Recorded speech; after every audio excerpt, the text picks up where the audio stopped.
Meeting. Good afternoon and good morning and good evening for those who are attending from around the world. I'd like to welcome you to our fourth part of the Summer London Business Series with John Courtney. Hi, John. How are you? Hi, Katie. Nice to see you again. Yeah, lovely to see you too. For those who are joining us from around the world, it's quite warm here in London, so you might see a little breeze flickering in my hair. That's my fan because there's no air conditioning. So welcome along. My name is Katie Keith and I am the Executive Director for the Global Chamber here in London. We have a great session in store for you today, building boards and advisors. So turn off those emails and WhatsApp messages and take the next hour to really, absorb some of the learning if you are growing or scaling your business, or are you working with companies that are doing that as well? These are great tips from John today. And as someone who has quite a few conversations every week with global leaders who are expanding their operations, one of the things that does come up a lot is how they put the infrastructure around them. And so that's why I've been so delighted to work with John and his team over the last couple of months, delivering the London Summer Business Series, helping people with these challenges. And today is no exception. So building boards and advisors is our topic for today. And for those who are joining us for the first time in the series, John and his global team provide real-world board advisors, part-time CEOs, MDs, non-exec directors, chairmen and paid mentors for scale-ups and SMEs. The team offers services from 1 day per quarter with no recruitment fees, no long-term commitments, and also interchangeable personnel as your needs change and you go along. John brings with him today a world of experience, and I'm very much looking forward to hearing more. So for the next 40 minutes or so, John, you're going to do a presentation. At the end, we're going to open up for Q&A. And just for those people on the call, please pop your details, say hi in the chat, have a bit of chat. I'll be managing that as we go along. I'd love to hear from you. But in the meantime, over to you, John. Great. Thanks very much, Katie. I'm getting some feedback. I'm not sure if somebody's got sound up a bit loud. No, that sounds a lot better. Thank you. Yeah, welcome. As Katie says, very hot for England. We're really not used to this. 30 degrees, what's that, 90 Fahrenheit roughly. And we're used to 13 and 9 in England. So we're all kind of melting here. So bear with us. Okay, so let me share my screen with you and show you some of the slides. So today we're talking about building boards of advisors. Katie, give me the thumbs up. You make sure you see my screen. Okay. And give me a shout if something goes wrong technically, because I won't be able to see it here. So, so there we go. Okay. So building boards and advisors. So what we're going to cover today. So the plan is this. Why you need to build your board and advising team. That's both when you're raising funds and on a day-to-day basis, because they are slightly different. Your needs are different, and the type of board and the type of advisors you need may be different. What's the difference between chairs, non-exec directors, and board advisors? Some of the answers that are obvious, some are not. What are the key areas? And we're going to have a quick whiz through strategy and growth as two key areas. Choosing the right people and how to reward board members and advisors. So that's kind of our roadmap today. If that's not of interest to you, then I guess you're probably in the wrong place. Hopefully it is, and we'll whiz through it. Right, Katie was very kind and gave me an introduction and told you a tiny bit about boards and advisors, which was very kind. So I'm not going to spend very long doing this. So boardroom advisors, what do?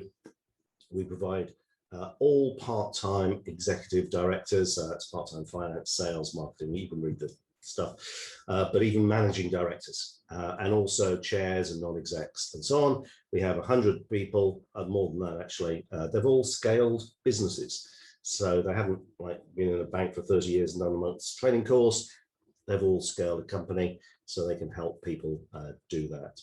Our clients are generally funded startups, scale-ups, and the people who invest in those scale-ups, available immediately, completely flexible, no long-term contract, no recruitment fee, and so on. A lot of our stuff's done on Zoom, in Europe, face-to-face, and hopefully soon around the world.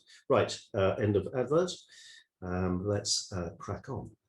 So, a bit of housekeeping. It's always funny when you do you do a webinar and then you finish, and the last slide, you don't tell people you're finishing because it's like, well, we're done.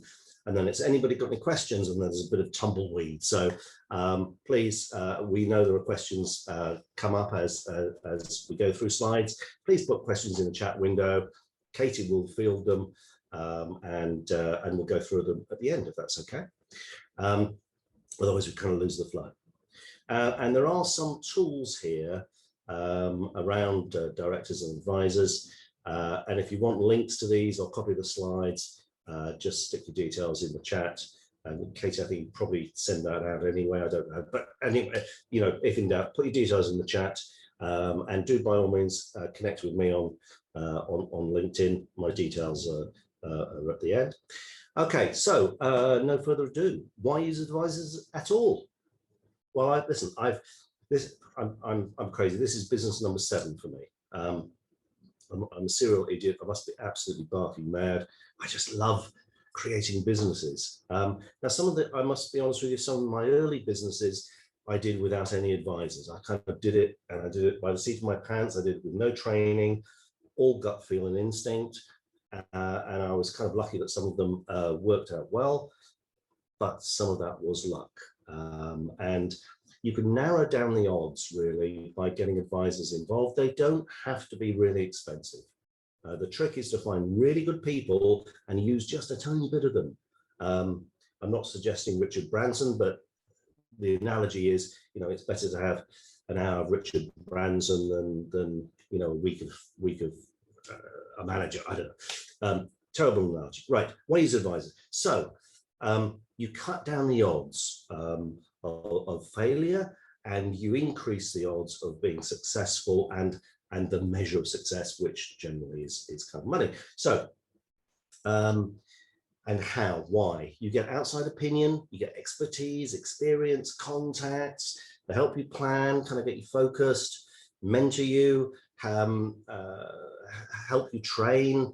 And the idea really is that you make fewer mistakes, you get to the prize that much quicker, and it releases time, because learning as you go, you know, when I started my first businesses, you know, I knew very little, and I actually, in my first business, I went and I did training videos, and I used to go every Friday afternoon. I used to go to the library. That's how old I am. I used to go to the library and watch these training videos, and they were brilliant. They were excellent, but that kind of substituted for having an advisor. And if I had my time now, I would have done it differently. So there's just some reasons.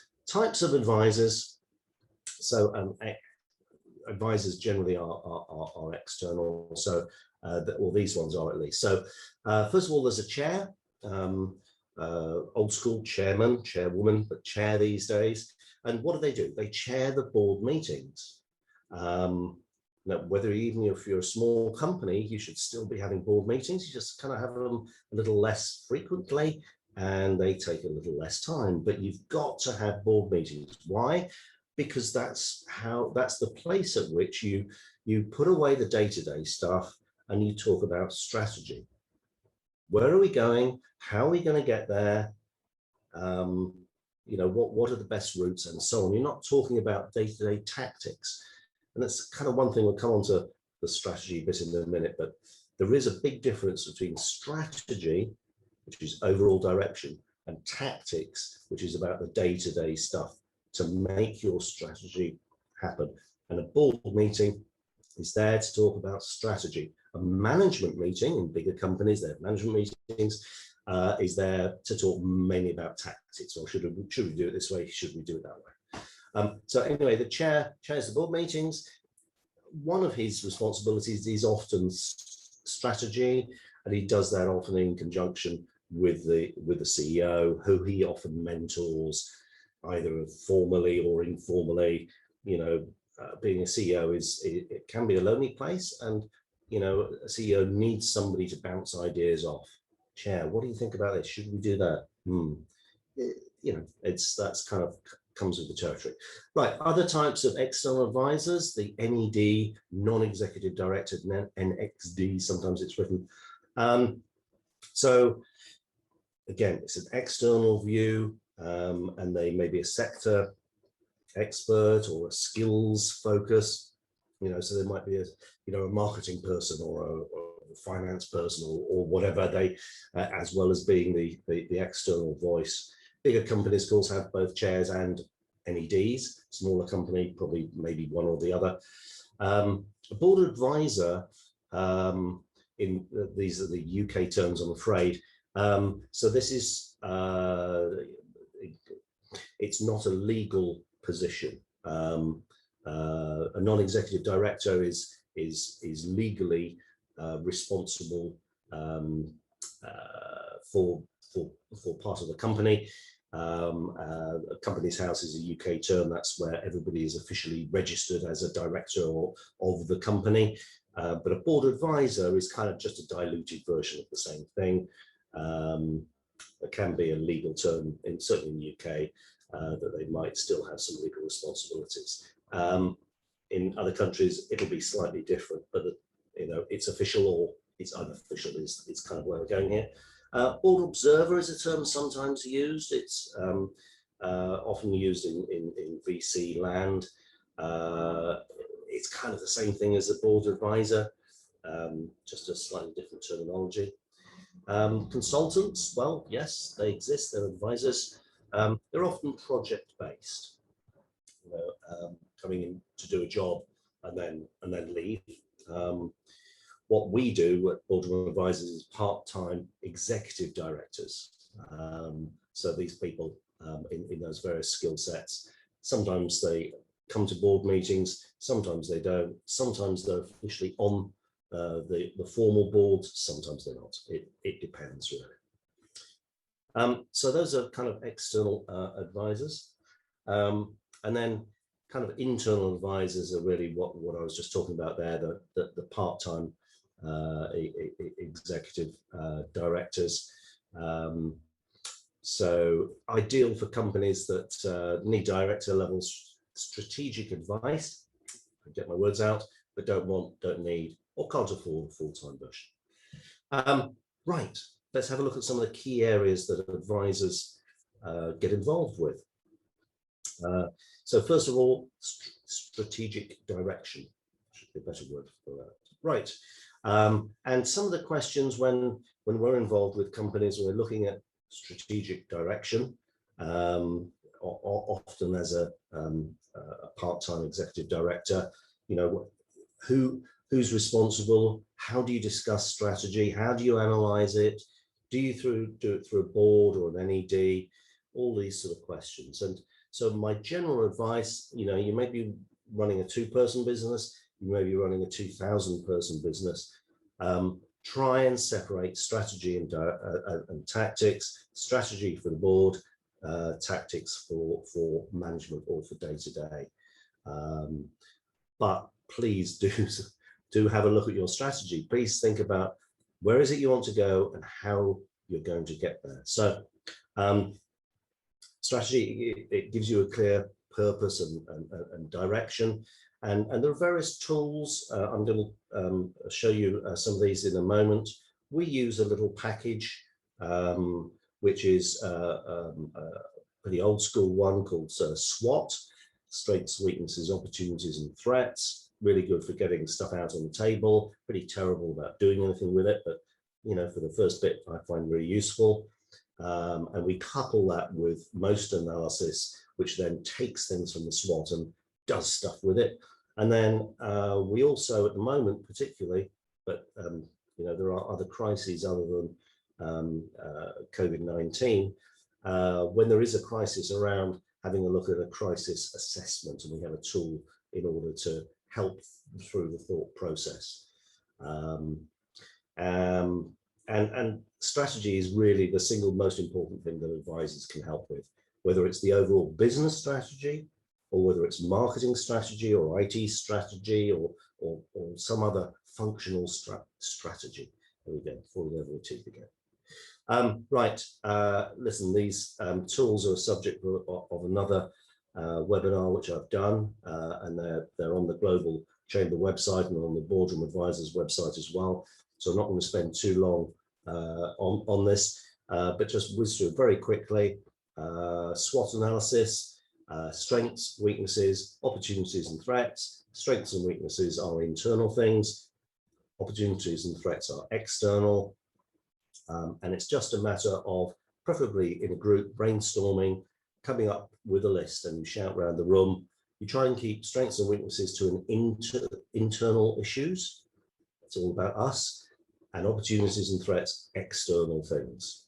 And you just go around the room brainstorming, get it all on a big whiteboard, and then afterwards you analyze and criticize and knock out the weak ones and join things together to make stronger things. But that gets a lot of the issues out on the table, and it's often sometimes surprising how somebody thinks something is a strength and somebody else thinks the same thing is a weakness, and things can be both. It depends partly on your viewpoint, but it can be both an opportunity and a threat, as well as a strength and a weakness.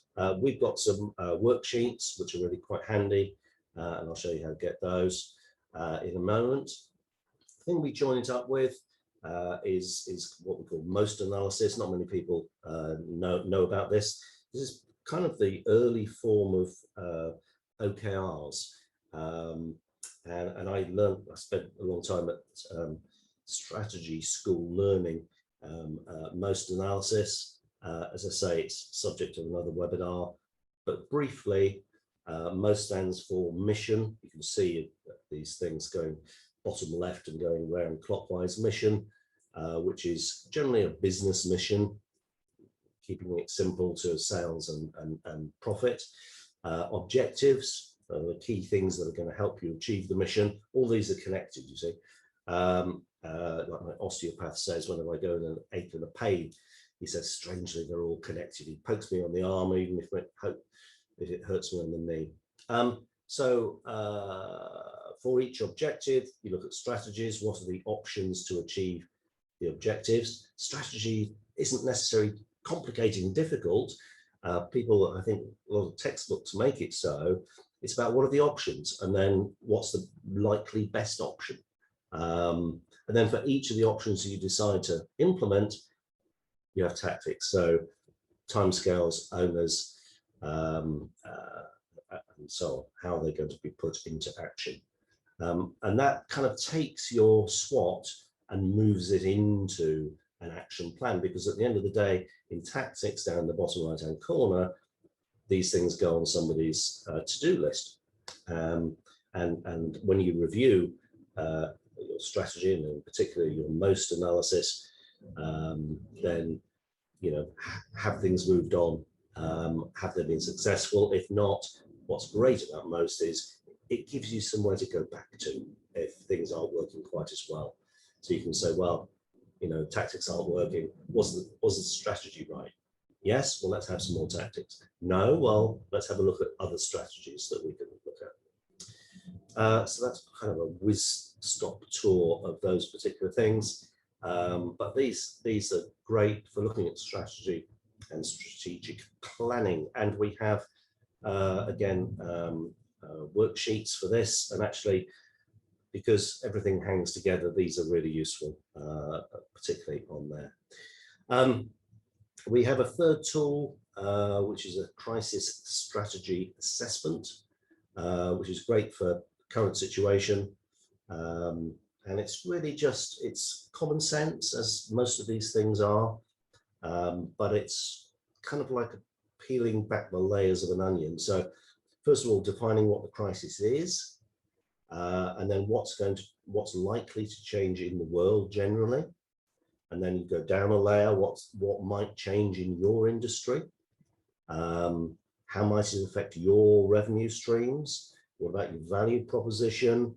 Will it affect your customer segments and relationships? Just asking obvious questions, really.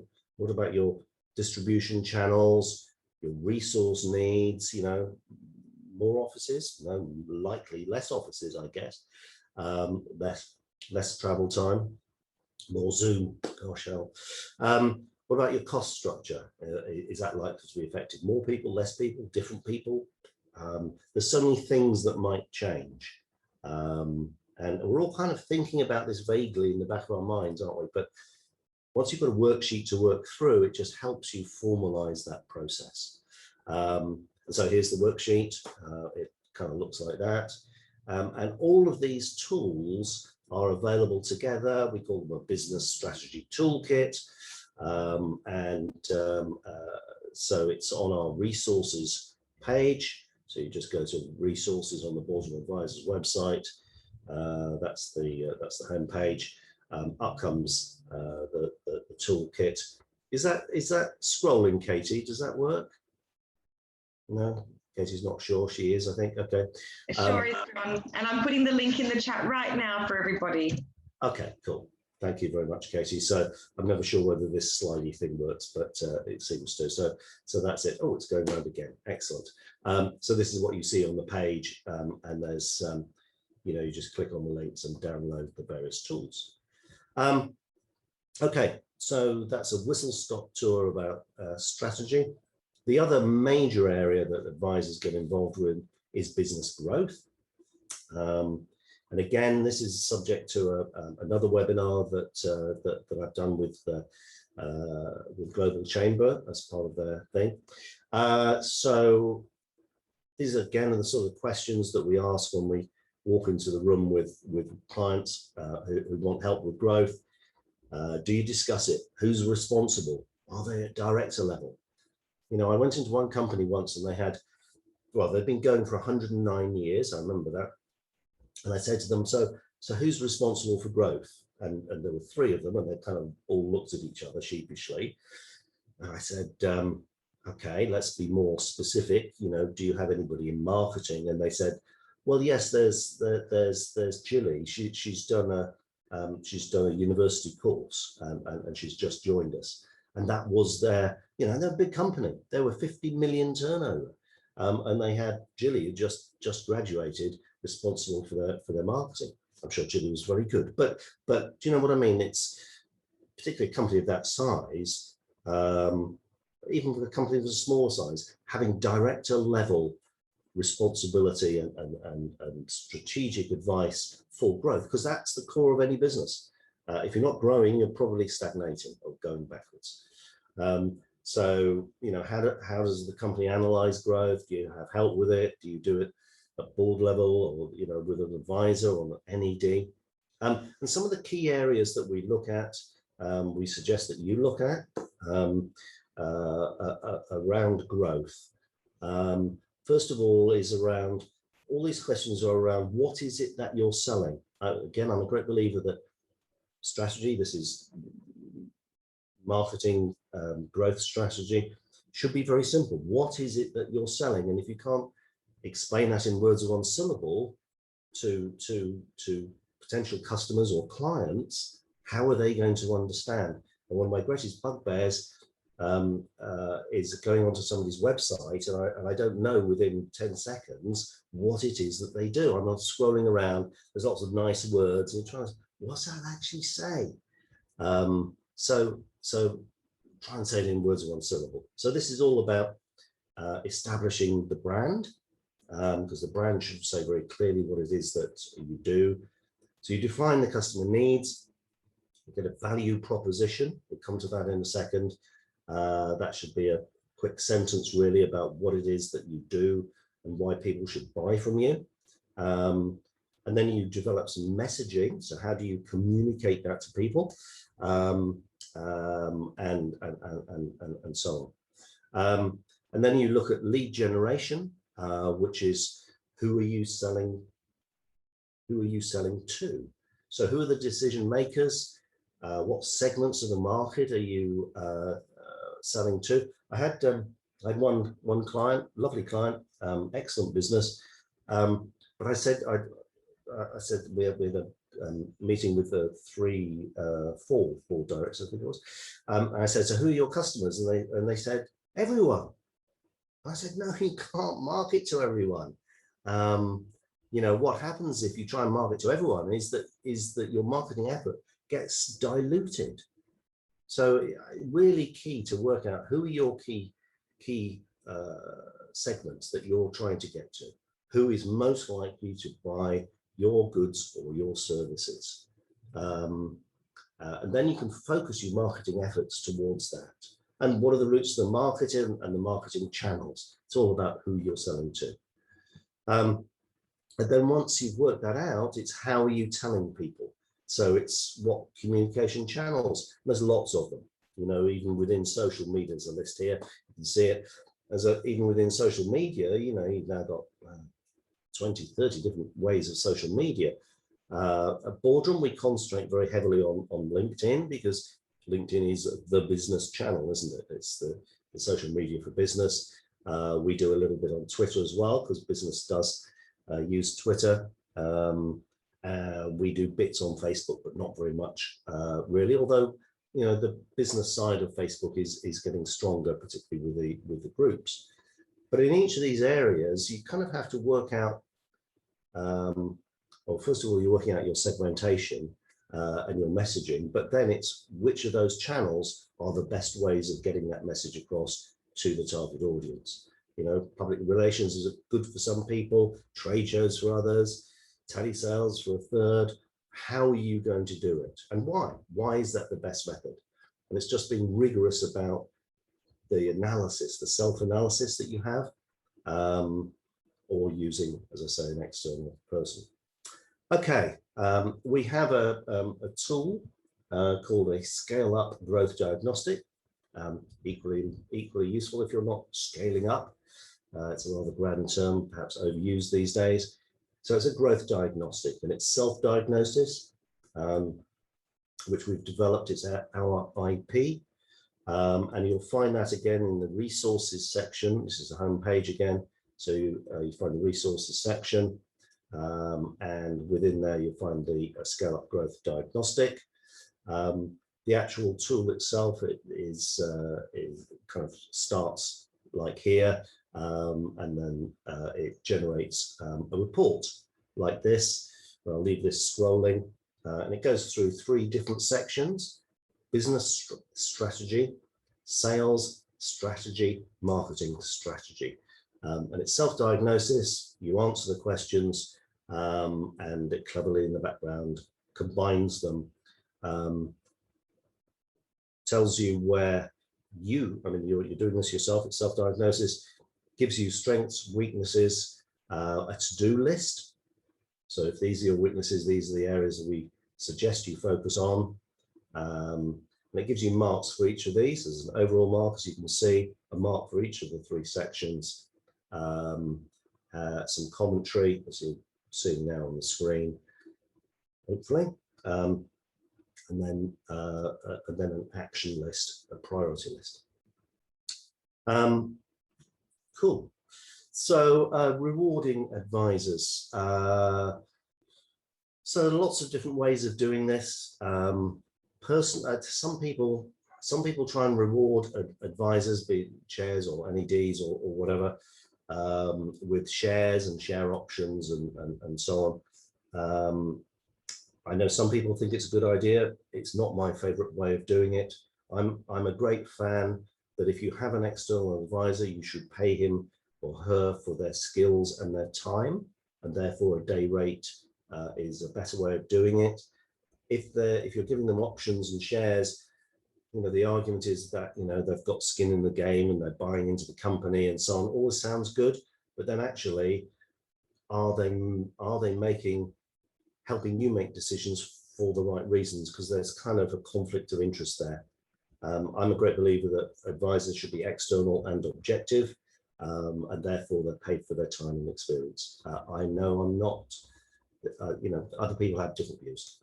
Anyway, so you can do a fixed fee with an estimated number of days. You can do a day rate, which is kind of my favorite, really. Depends on the size and company and location, but ballpark in the UK, these are only UK figures, and every country obviously is different, but you can see the numbers there. And does it really, the size of the company does make a difference to the fees. Smaller companies would be at the lower end of the scale, larger companies at the bigger end of the scale, but they're still both on the same scale. the trick, I think, when you're a smaller company, still get good advisors. Don't downgrade. My suggestion, my recommendation, don't downgrade to a, a manager or an executive, or find somebody good, pay the going rate, but use them sparingly if your budget is limited. That's the trick for smaller businesses, in my opinion. So internal advisors, so the sort of stuff that we do, part-time executive directors. Well, we've kind of seen that slide earlier, really. There's nothing terribly new there. Right. What to look for in an advisor, whether it's internal or external, these things are still quite useful. A coaching mentality. What do I mean? I don't just mean, leave it with me, I'll get it done, which is kind of nice to hear sometimes, but actually, do you want that advisor there all the time? Or do you want them sharing their experience and their expertise so that perhaps next time you can do it, or your member of staff can do it? You want them to have a coaching mentality. If you're growing, if you're a scale up, if you're scaling up, you want them to have scale up experience. Otherwise, how do they know what to do, what pitfalls? In my 7 businesses, I've made tons of mistakes, tons of them. I really, really try hard not to make the same mistake twice. And if I've got a client, I try and help them not to make any of those mistakes. It's quite important. They should be thinking long term. That's part of their role. If you're in the company, there's a lot of short-term thinking, which is understandable. Somebody has to be thinking a bit more longer term. They have to have some similar values to you, really important, whatever the values are, and a good reputation. Do ask around. And my strong recommendation is to draw up a brief for an advisor. This is an unusual suggestion. Start with a description of the organization, very simple, just a paragraph or 2, it's not a big deal. But then the important bit, what are you trying to achieve by getting this advisor, and why do you need help? Well, I just need an old sage. I don't know what it is. Be really precise about it. I need help growing the business internationally. Oh, okay. Because if that's where you're going, then Fred or Jilly aren't necessarily the right people for you. Be clear about what it is you want to achieve, and what role. They're going to be a mentor, a board advisor, or a non-exec, or how in the structure. And one of the interesting things is some people, particularly larger companies, appoint non-executive directors, and they appoint them for sometimes 2 or 3 years, and they go through a recruitment process, but actually they don't really know any better than any other recruitment process as to how that person's going to gel. And again, I'm a great believer, think twice maybe about putting somebody on your board that you don't know. So have them, have somebody you've just met, by all means, with the right skills and experience, but perhaps have them as a board advisor or mentor first. Get used to them, make sure they fit with your culture, that they and the CEO are on the same wavelength. And then when you're comfortable that actually, yes, this is the right person, then perhaps say, well, actually, we need a non-exec, or we need a chair. Do you want to do a formal position? I think that's a better approach. And be clear about what skills and experience you're looking for. Strategy, growth, funding, exit. And perhaps this isn't always possible, but perhaps some goals. So for example, if you want help with growth, well, at what level? Well, we want to double our business in 3 years. Oh, okay. So, you've got some goals to measure people by. And it might frighten some people off, but it's probably good if that's the case. How to find advisors? Well, think about who you already know, who's in your network. But having a friend or a friend's friend, or your next door neighbor, or something, it isn't always the best way of doing it. If you've got a specification, reach out to industry thought leaders. Who's good? Look at their past experience. Check them out on LinkedIn. It's so easy these days. and then choosing, you know, have somebody who have some experience with your vertical, but they don't need to be an expert in your sector, really. You should be an expert in your sector. Most advisors, unless you actually need a sector specialist, which is different, but most advisors, you know, as long as they have a working knowledge of your industry, it's actually the rest of the stuff that's important, and you know about your industry and your sector. Not always the case, but most time. They should understand where you're going with the business. You should see a genuine interest in their eyes, not maybe what they say, but look them in the eyes and see how interested they are, and try and judge if there's a chemistry. But maybe don't go into long-term arrangements until you know there's a chemistry in there. That's my suggestion. Oh, crikey, we've got right to the end, and there we are. So, we hopefully. Thank you, John. Hopefully we've got some questions. So sorry, Katie, my contact details are there on the screen. Do connect with me on LinkedIn, and there's my email address and the web address. And I'll now stop sharing my screen. Sorry, Katie, I cut you off there. I do apologize. No, thank you, John. I thought you were finished. Well, thank you very much. That was extremely informative. And we do have some questions, actually. And thank you very much, Doug. I'm going to just ask you the first one, because I actually wrote that one down as well. How do you articulate the value for an advisor to participate? Sorry, say that again, Katie. How do you articulate the value for an advisor to participate in your business? How do you articulate the value? Can you rephrase that? Sorry, I'm being pedantic here. Yeah, so I suppose what I was sort of thinking, like, you know, it's sort of the value for having an advisor participating in your business. How do you sort of articulate the value of that and what it brings to the company?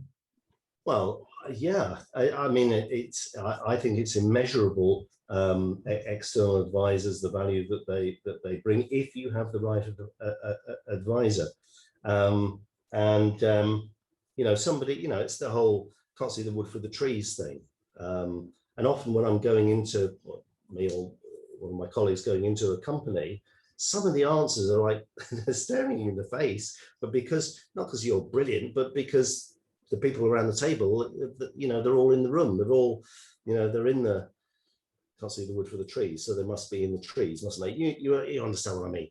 Just by being the external eyes, it's sometimes obvious what isn't quite working.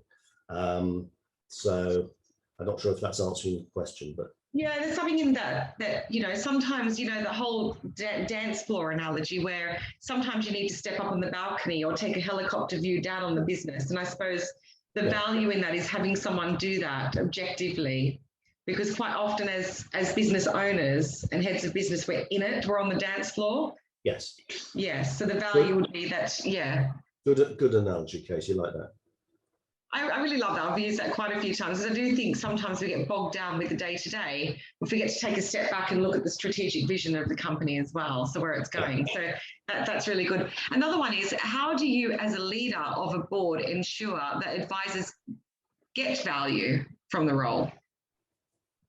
Does advisors get value, or the company get value from their advisors? Well, Doug's asked, how do you as a leader of a board ensure that advisors get value? A leader of a board. So maybe there's something in the structure of how you would structure the board itself, and you've got the advisors. How do you ensure that they're getting value from the role?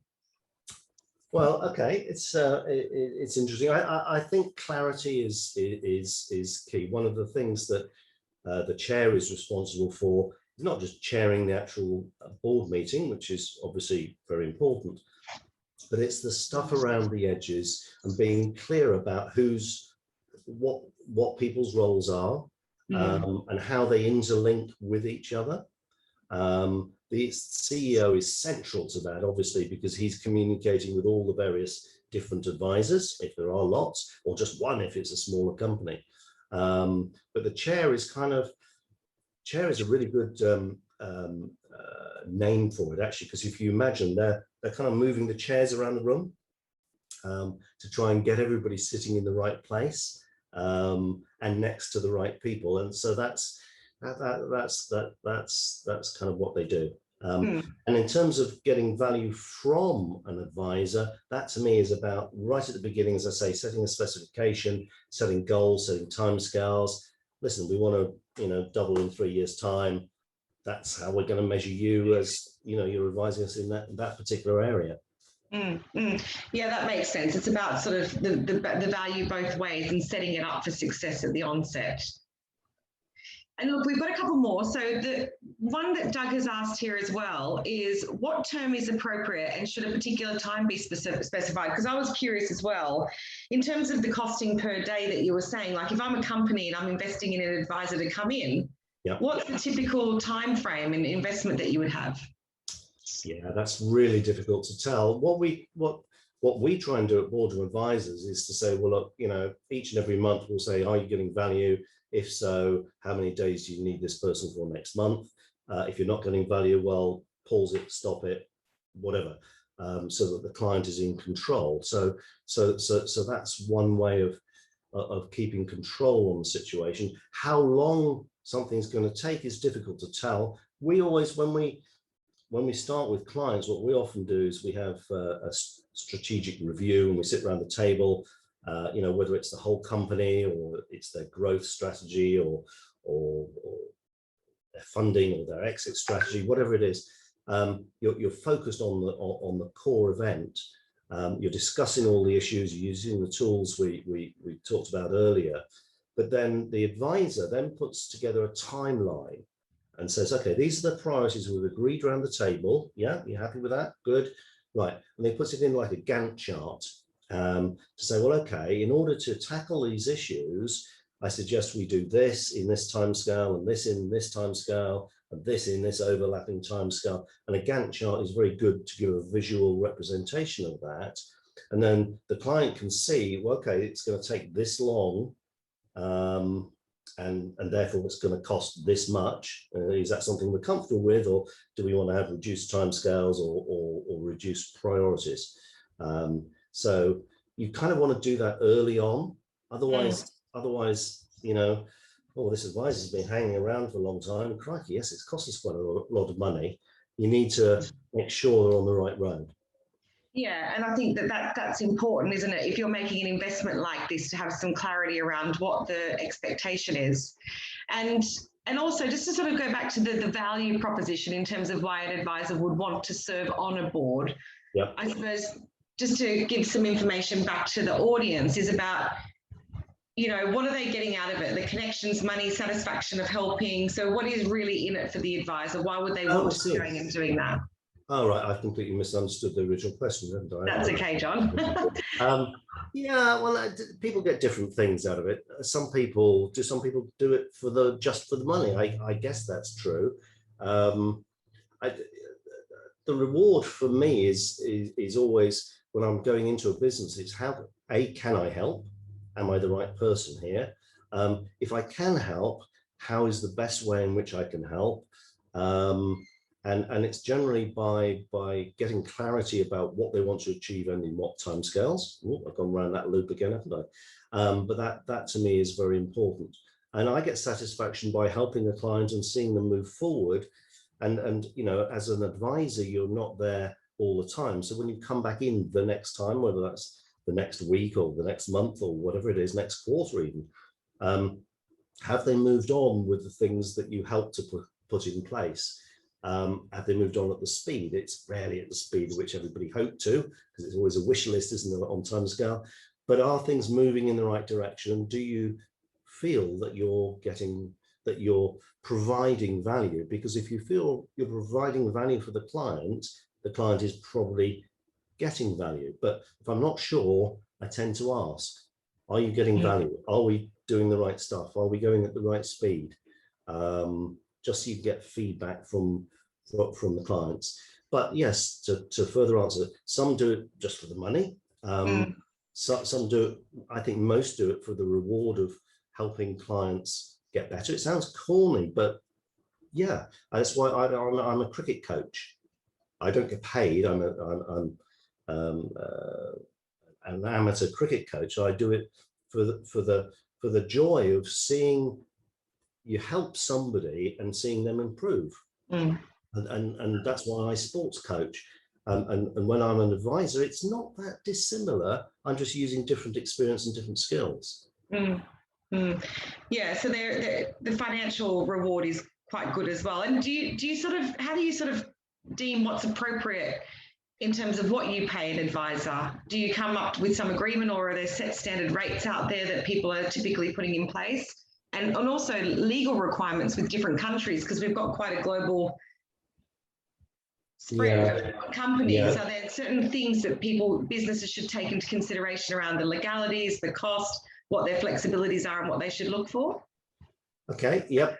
Several questions there. Yes, certainly as far as the international stuff is, each country is different. I've been a company director in the UK for, 45 years. So I know some of those rules and regs. So I'm familiar with those, but in different countries, we take advice from our regional directors who are in those countries, because that's where they've developed. Sorry, what's the first part of your question, Katie?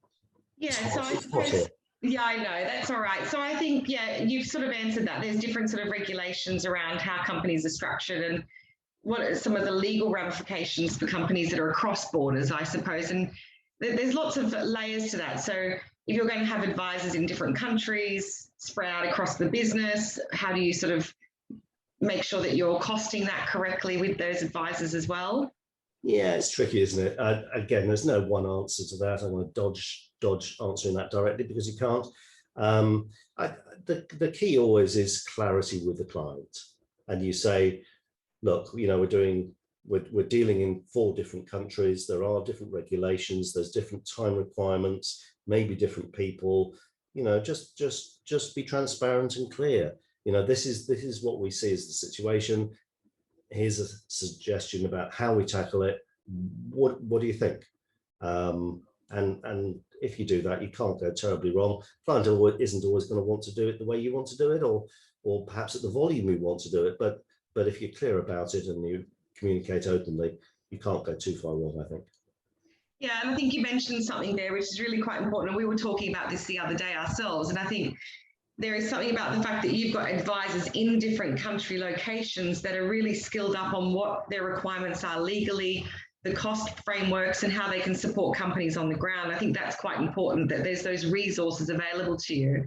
And I know off the back of that, we're going to run an additional event to wrap up the series and have some of these advisors on to talk with you about what they're doing in the local countries. What a great segue that is, Katie. Well done. Well, I think that's a great opportunity. And on that note, thank you, everybody, for your questions. I just want to say thanks, John. This is the 4th part of our series. You've provided us with a wealth of information about scaling up, coming out of COVID, putting boards and advisors together, some of the tools and resources that you've provided to us with your SWOT analysis. And then you had one today, which I really loved, which was the most analysis, which is your mission, objectives, strategies, and tactics. And that's something it got me thinking as well about how I'm operating in my business. So I wanted to say thank you very much for your time over the series. We do have another one coming up on the 14th of October at 4 p.m. and an invite will go out to everybody. And that's where we're going to have John and his board advisors with him on a call where we can actually ask questions. We can go through all of this and we can actually be one-to-one in the room with you. So thank you very much, John. And thanks to all those who have attended today.